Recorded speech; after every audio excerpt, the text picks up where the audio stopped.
M16 rifle आधिकारिक तौर पर नामित राइफल कैलिबर 5.56 मिलीमीटर M16 सिर्फ एक बंदूक से कहीं अधिक है।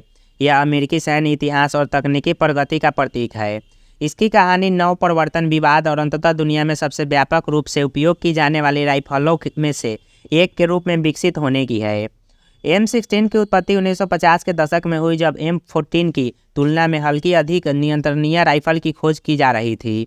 एक दूरदर्शी आग्नेयास्त्र डिजाइनर यूनिज स्टोनर और उनकी रचना AR-15 को दर्ज करें। इस क्रांतिकारी राइफल में गैस संचालित प्रणाली और हल्के एल्यूमीनियम निर्माण का इस्तेमाल किया गया, जिससे यह अपने पूर्ववर्तियों की तुलना में काफ़ी हल्का और संभालने में आसान हो गया। 1964 में M14 ने अमेरिकी सेना के साथ सेवा में प्रवेश किया।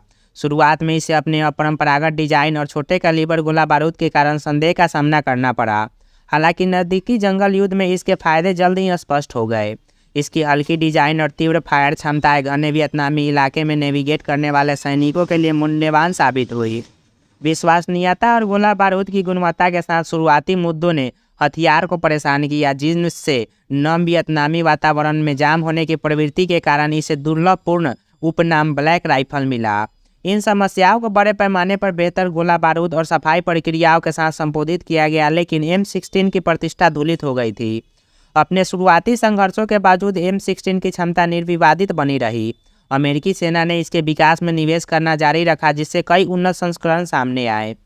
1969 में पेश की गई M16A1 ने विश्वसनीयता के कई मुद्दों को संबोधित किया और 2 दशकों से अधिक समय तक मानक अमेरिकी राइफल बनी रही।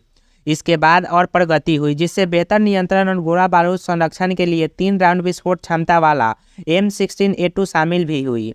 M16A3 ने विभिन्न सहायक उपकरणों को लगाने के लिए अपनी पिटाकिनी रेल प्रणाली के साथ हथियार की बहुमुखी प्रतिभा को और बढ़ाया।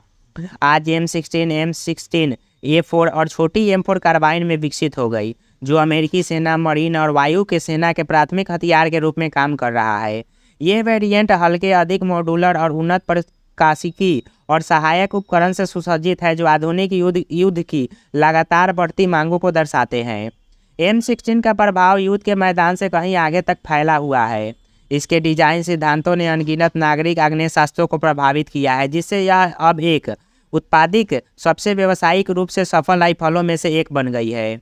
यह एक सांस्कृतिक प्रतीक बन गया है, जिससे अनगिनत फिल्मों और वीडियोज गेम में दिखाया गया है और लोकप्रिय कल्पना में अपनी जगह पक्की कर ली है।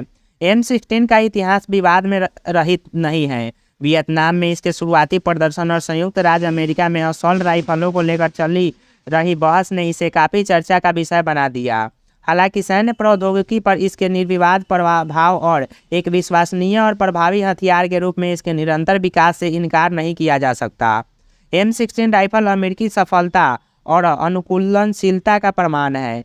इसने अनगिनत संघर्षों के माध्यम से काम किया है, युद्ध के बदलते परिदृश्य के साथ विकसित हुआ है और अमेरिकी सैन्य शक्ति का प्रतीक बना हुआ है। इसकी कहानी नव प्रवर्तन, विवाद और अंततः स्वतंत्रता की रक्षा के लिए एक अधिक प्रभावी और कुशल उपकरण की खोज से एक है। मुझे उम्मीद है कि M16 राइफल के इतिहास और कहानी का यह व्यापक अवलोकन इस प्रतिष्ठित हथियार की गहरी समझ प्रदान करता है। और भी ऐसे ही राइफलों और हथियारों से जुड़ी जानकारी के लिए हमारे वीडियोज़ देखें और चैनल को सब्सक्राइब